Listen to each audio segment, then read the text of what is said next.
You all love to complain about Book Talk always recommending the same books, but that is not a problem that you will find on my page. And today I'm going to be talking about 3 of my favorite fantasy books of the entire year that all have under 400 reviews on Goodreads, which truly is a criminal offense in my opinion.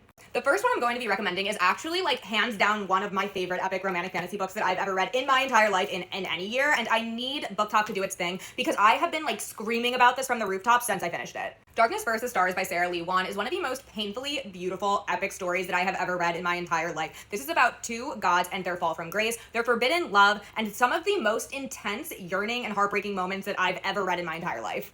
Our FMC is the goddess of light, and our MMC is the god of darkness, and she is engaged to the god of darkness's brother, hence the forbidden love situation. And let's just say that the god of darkness goes a bit off the rails and sort of maybe starts like a 1,000-year war that causes a lot of problems, to say the least.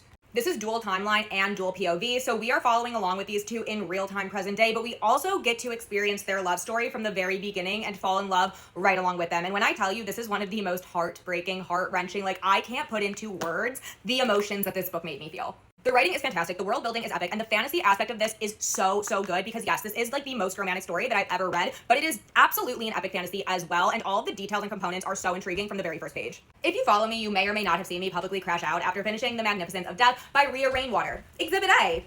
So trust me when I say this book means everything to me. Here our FMC is cursed with immortality, and our MMC is literally Death himself. And finally, after over 100 years, Death has come to collect what is rightfully his, which is in fact her soul.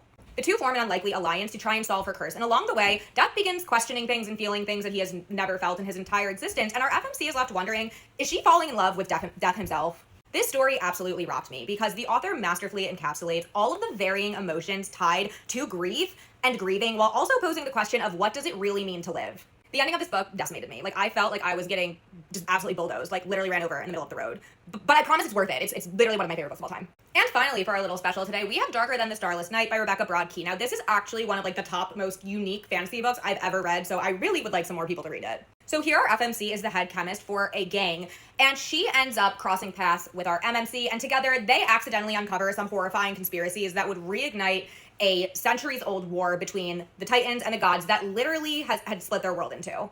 The gang's leader finds out about our FMC's disloyalty, which causes her and the MMC to essentially have to flee, and they end up on this absolutely epic quest to try and figure out how to now solve this new war, or re-emerging war. This book, honestly, is just so innovative. It felt so fresh, so new. It truly is like nothing I have read before, and I absolutely adored it. There is also phenomenal addiction and trauma representation in this that will move you to tears.